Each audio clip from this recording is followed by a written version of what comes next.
Bonjour à tous. Donc le sujet de mon mémoire se porte sur la pratique réappropriationniste dans l'œuvre de Yuki Kihara. Donc Yuki Kihara est une artiste contemporaine qui est originaire de Samoa. C'est une île dans le Pacifique au nord de la Nouvelle-Zélande. Et elle a aussi la particularité de faire partie d'une troisième identité de genre qui est bien spécifique à son île. Donc elle est fa'afafine, ça veut dire à la manière d'une femme dans la langue samoane. On pourra assimiler cela dans notre culture occidentale aux femmes transgenres, mais c'est une terminologie que l'artiste et les Samoans en fait rejettent. Mais comme ça, vous voyez un peu de quoi il s'agit. À la base, Yuki Kihara a une formation plutôt dans le domaine du textile, mais elle travaille aujourd'hui surtout à travers des séries photographiques et des performances filmées. Et dans le cadre de mon mémoire, je m'intéresse surtout aux œuvres où elle se réapproprie des codes, des procédés, voire même des œuvres de la culture occidentale. Et à travers cette démarche, Yuki Kihara tente finalement de se réapproprier sa propre culture qui a bien longtemps été spoliée par les ethnologues, les artistes américains et européens. J'avais décelé 3 types de sources de réappropriation dans ces œuvres que j'ai organisées en 3 chapitres distincts. Donc d'abord, elle se réapproprie la robe de deuil victorienne. Donc c'est très précis, mais elle n'a pas choisi ce vêtement par hasard. Cette robe est directement inspirée d'une photographie des années 1860 de Thomas Andrew, que j'ai pas eu la place de mettre sur le poster. Mais donc la photographie s'intitule Samoan Half Caste et elle est assez remarquable pour l'époque parce qu'il était alors plutôt usuel de représenter les femmes autochtones assez dénudées et avec des accessoires assez tribaux. Or, la femme dans cette photographie est représentée avec justement une robe noire assez stricte et formelle, qui est en fait une robe noire qui était classique, qui était assez courante en Angleterre à l'époque. Et à partir de cette photographie, Yuki Kihara a créé un personnage, Salomé, qu'elle interprète dans plusieurs séries de photographies et performances. Et cet alter ego porte du coup justement cette robe de deuil victorienne. Et donc, tant dans ses performances que dans ses séries photographiques, Salomé représente un lien entre le passé, le présent et le futur.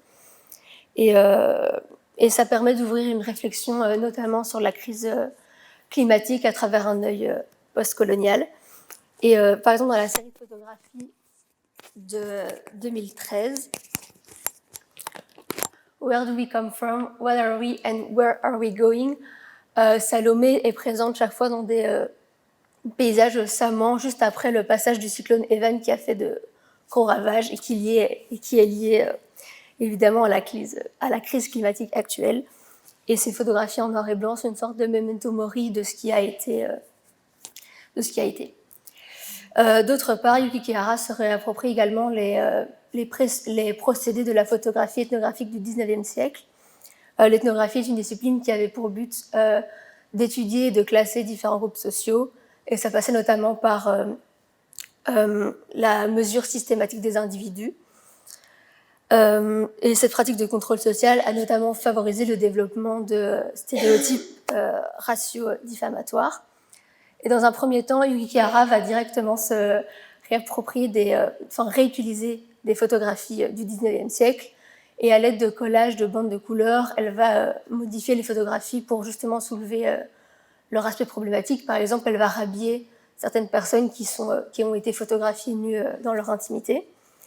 Et par la suite, elle va se réapproprier des procédés ethnographiques, comme par exemple, les femmes étaient souvent présentées comme des belles sauvages, allongées, et où justement cette pratique de mesure systématique. Et c'est ce qu'on voit dans l'œuvre A Study of a Samoan Savage de 2015. Donc c'est une série de photographies où un homme samoan est en train de se faire mesurer par un homme blanc dont on voit seulement la main et la blouse blanche. Et dans cette série, l'homme est vraiment... c'est même plus un homme, le corps est vraiment déshumanisé par cette pratique et ces instruments scientifiques. Et pour finir, Yuki Kihara s'est également réapproprié la peinture européenne, qui elle aussi a propagé certaines images faussées et idéalisées des peuples et des paysages polynésiens. Yuki Kihara s'en prend particulièrement au peintre Paul Gauguin. Donc, en effet, lors de ses séjours en Polynésie, Gauguin a réalisé plusieurs tableaux avec beaucoup de paysages colorés et des femmes dans leur activité quotidienne. Et ces peintures font partie des premières images de la Polynésie auxquelles les Européens ont eu accès. Or, ça diffuse une image d'un assez paradisiaque qui est en fait assez éloigné de la réalité. Et au-delà de ça, Gauguin a aussi entretenu des relations sexuelles avec des mineurs, donc ça n'arrange pas son cas. Et du coup, moi en fait j'ai découvert Yuki Kihara à l'occasion de la Biennale de Venise en 2022, où je suis partie en bac 3 notamment avec Delphine Schroeder. Et elle représentait la Nouvelle-Zélande avec un pavillon intitulé Paradise Camp. Et donc dans cet espace, l'artiste proposait 12 photographies qui se mêlaient à des citations, de vidéos, aussi une zone d'archives. Et donc les photographies faisaient toute allusion, par leur titre et par leur composition, à des œuvres de Gauguin qu'il avait réalisées en Polynésie. Et la particularité de ces photographies, c'est qu'elles ont toutes été réalisées donc, à Samoa, et elles présentent toutes des faits affinés, donc ce troisième genre qui est bien spécifique au pays.